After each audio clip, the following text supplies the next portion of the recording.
Dragon Quest II and Destiny of an Emperor are pretty different games. They're graphically similar to each other, but the gameplay, setting, and the story, they're rather different. They do have similar quests, which is nice. In both games, you go on an adventure to assemble your party, which is always fun. That's something I really love in retro RPGs. It is different in both games, the way they go about doing it, and there are way more characters in Destiny of an Emperor. There is also a magic system, and the game mechanics are fairly similar. I do like one of these games more than the other, even if I can admit, it isn't necessarily the best. Both of these games, they've got really good stories. I like the gameplay. I do like the graphics. They're not necessarily my favorite, but they are pretty good for what they are. So let's go over these a little bit more, and I'll explain why I like one more than the other. These two games are both turn-based RPGs where the player goes on a quest to rid evil from the world. That's a very vague description, but that's essentially what both of these games boil down to. The player controls a party of characters, 3 in Dragon Quest II and 7 in Destiny of an Emperor. Both games have a medieval setting, for lack of a better way of putting it right now, but they take very different directions with it. Destiny of an Emperor is an alternate history of China's Three Kingdoms period and is based on a manga. You're trying to defeat a series of warlords as you try to unify China under the rule of Liu Bei. During the game, you go on a quest to find the 5 Tiger Generals and other historical figures from this period. You can also recruit enemy generals to your side after you defeat them, which is a really nice twist to the gameplay, and it's something I really like.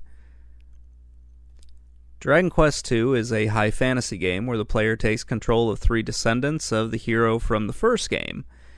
They go on a quest to defeat some evil sorcerer who's trying to take over the world.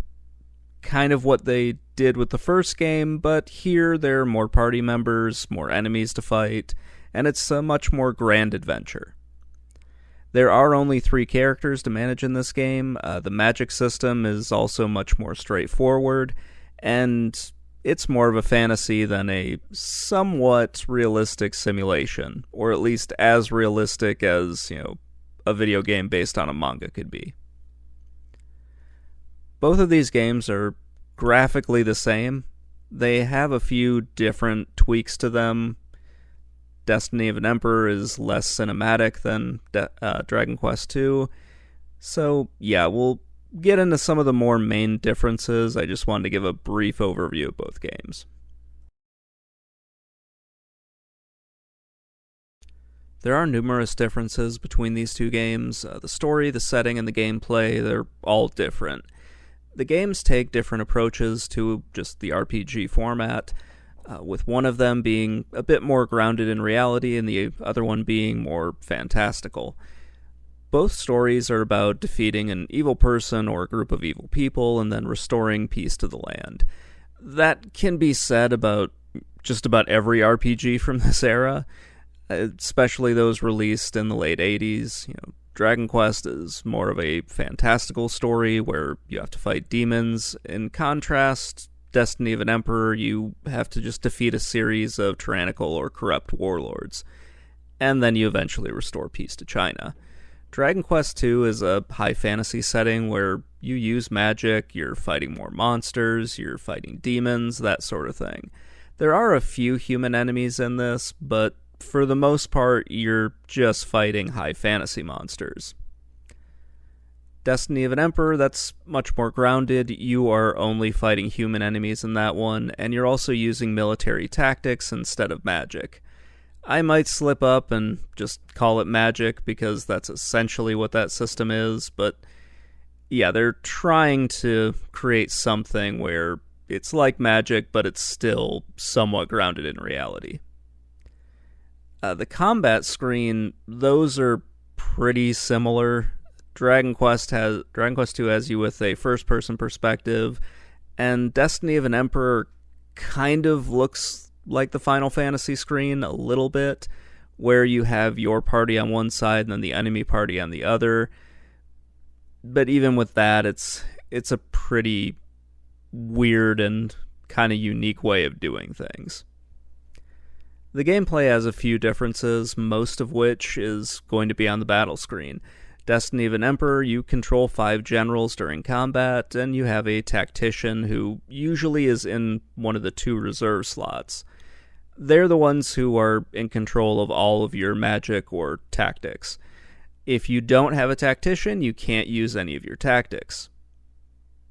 Very interesting the way they did that. All of the characters pull from just a pool of tactical points, which is a bit different from the magic system used in Dragon Quest II.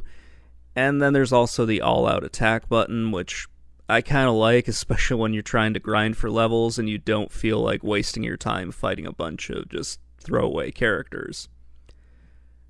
Dragon Quest II is a bit more traditional in its approach to a turn-based RPG. It looks somewhat similar to how the first Phantasy Star game looked, and yeah, that works for that game. I kind of like both of the battle screens, but for different reasons. There is one big difference when it comes to these 2 games' gameplay. In Destiny of an Emperor, you have to buy food to keep your army fed. If you don't do this, then you are slowly going to be losing troops because all of your characters' hit points are representations of how many troops they have in their army. It's kind of fun. The way that this works is a little bit like getting poisoned or walking across some of the, pain tiles in Dragon Quest II. It doesn't matter too much near the end of the game because you've gotten so much money that you can just buy all the food that you need. You're not really buying a whole lot of weapons and equipment in Destiny of an Emperor, so you get a lot of money near the end of the game. The stories for both of these games, they end in similar ways, but they take different routes to get there because of the genres that they're messing around with. Destiny of an Emperor is following more historical events, and Dragon Quest II is kind of a generic high fantasy story, but at the time that really didn't matter. I prefer how Destiny of an Emperor kind of does its approach to things over Dragon Quest II, especially in terms of its storytelling, but both of them are very good in doing what they're doing. The settings are also quite different, with Dragon Quest II just having more opportunities for the player to explore locations from the previous game, and that's something that you obviously don't get with Destiny of an Emperor because there is no previous game for that one.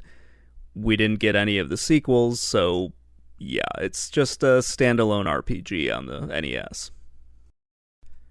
I could keep going with some of the more minor differences, but I'm gonna cut it off here, and then just move into what I think Dragon Quest II does better than Destiny of an Emperor. These 2 games are fairly close. While they take different approaches to the RPG genre, the 2 games don't do too much that really separates themselves in a clear way. Much of what I'm going to say in this section and in the next one kind of comes down to personal preference and what type of game you would rather play. Dragon Quest II has better battle screens and enemies. The Dragon Quest series as a whole has a really unique set of monsters, and they look pretty cool. At least I really enjoy the way they look. I also like the Dragon Ball Z and Dragon Ball artwork, so yeah, that's kind of doing some of the heavy lifting here. I also like that they didn't use the sprites from the world map as the monsters in the battle screen. That was something that just kind of felt lazy with Destiny of an Emperor, and here the monsters look pretty cool. I would like it if they had more animations to them or something like that, or say the combat was a little bit more interesting to look at. But for what it is, it's a decent looking game. The magic system in Dragon Quest II is just more straightforward. It's also, less random as to what effect your spells or tactics are going to have on you or your enemy. Just because, you don't have a spell where it's only useful if you're near a river, and you also don't need to flip to the manual to figure out what your spells are, or just randomly guess as to what they're going to do. With Dragon Quest II, everything pretty much does what it says it's going to do. If you've got a spell that's, going to burn an enemy, it's a fire spell or an ice spell. All of that is just very obvious to someone who has played most high fantasy RPGs because they all kind of use the same system. I couldn't really think of anything else that is just clearly better with Dragon Quest II aside from the things that I've mentioned, so let's go ahead and look at what Destiny of an Emperor does better. I could only come up with two things that I think Destiny of an Emperor does better than Dragon Quest II. I like the story and the setting more, and the quest to find your characters. That's just more fun in this game than it was in Dragon Quest II. Much of this is really tied to my memories of the game, so take all of this with a grain of salt. I like how you can recruit the enemy generals to your side. It adds some of the strategy to this game that you just won't find in other RPGs. Well, there are instances where you can get a boss character as a playable character. It's very rare. It's something that doesn't always happen in other games, especially, RPGs from this time. And it also makes some of the future battles that you'll have just a little bit easier. The quest to get all of your characters is done better in Destiny of an Emperor, in my opinion. It takes longer, and it's a bigger part of the game's story than it is in Dragon Quest II. It also plays more into the game's narrative. The story and the setting, they're also just my favorite parts of this game. I really like the Three Kingdoms period. It's a wonderful setting for a video game, and it's something that I enjoyed more than kind of a generic high fantasy world. It is refreshing to have something that feels a little bit different from the other retro RPGs, so yeah, I really dig this entire game, just a little bit more than the other games on the NES. Those are really the only things that I think Destiny of an Emperor does better. It's a pretty unique game, and it just has a lot of stuff that I enjoy about it more than just the other RPGs that I've played. So let's talk about which one is better overall, and then we'll go into which one I would rather play. Taking my own personal feelings out of this for a minute, Dragon Quest II is the better game overall.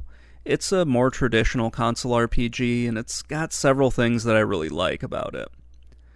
I like the improvements the developers made over the first game. It's what most people would be familiar with when they're playing an RPG, and it's not really like a solo adventure like the first game was. There's also a lot more going on. There's just something comforting about playing a game like this where you know exactly what's being asked of you, and it doesn't throw anything too crazy at you. It also has a more traditional story just for a high fantasy setting. The game mechanics are pretty familiar, and I like how the characters have assigned roles, but they don't necessarily have classes. The story is also pretty good. The game offers a lot more than the first game, which really helped this one out an awful lot. If you're looking for an old school RPG, then this is a pretty good option for you, especially if you haven't played the genre before. This one will introduce just a lot of the tropes that you're going to see in a whole bunch of other RPGs out there. I think it is just overall better than Destiny of an Emperor, but it might not necessarily be the one that I would want to play, so let's get into that really quick. I would rather play Destiny of an Emperor. It's such a unique game, and it's one that I have a ton of memories of playing back in the 90s. It's more about the journey of finding the game than it is actually playing this game, because I spent a lot of time just trying to find a copy of it in the late 90s and early 2000s. I can't remember exactly when I got my copy, but it is one of the games that I've just never sold and I've always held on to. The story and the setting are awesome. I love stories that are set in China's Three Kingdoms period. It's a great setting for a video game, and I wish Capcom had brought the other games in this series over to North America, but they just didn't do that. There's really nothing like this game on the NES. It's such a unique RPG. It's got some very interesting stuff going on. The game mechanics are just a little bit different from all the other RPGs on the console. It does have some frustrating parts, but you could say that about any RPG. I love going back and playing this game from time to time. It's different enough to stand out from everything else that I've been playing. I've got so many memories of trying to find this game, and also just being homesick from school and trying to find ROMs and coming across this one. It's just such a fun game. I've got so many little memories about it.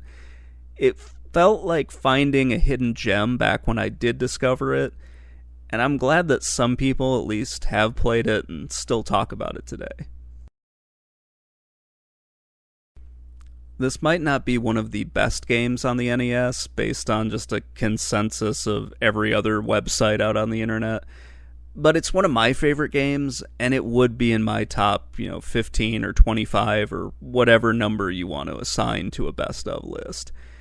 Destiny of the Emperor is one of my favorite games just on the system, and it's one of my favorite games overall. Finding it online back in the day was awesome, and it felt like I had discovered something really new that nobody was ever talking about. It's such a fun game for me, and yeah, it holds a special place in my heart. That's why I just really love this game an awful lot, and any chance that I can to talk about it, I'm gonna go ahead and take it.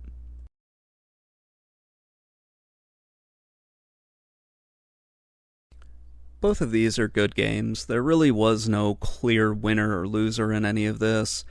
Dragon Quest II really improved on everything that the first game did, and I like the game's story and just how it's told. It's a fairly cinematic game for an NES game. Destiny of an Emperor is just a really unique game that stands out from a fairly crowded field of games on the NES. It was pretty hard for me to kind of separate all of my memories from playing, Destiny of an Emperor as a kid and also as a teenager and so on and so forth.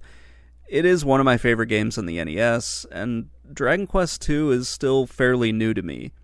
I've really only beaten that game 2 or 3 times, and a lot of my memories of that are finding it online, and then playing it for a little bit, and giving up and moving on to something else. There is something nice about revisiting a game that you didn't get into as a kid. I like the second Dragon Quest much more than the first one, and it's about even with Destiny of an Emperor, even if I think it's overall a little bit better. It will be fun to see how Dragon Quest II stacks up against the other RPGs that I'll be looking at, because it is a fun game, but it is still in those early stages of role-playing games on the home console where they were figuring out what worked and what didn't work. Anyway, that's going to wrap things up. Let me know what you think in the comments below, and I will talk to you all later. Bye.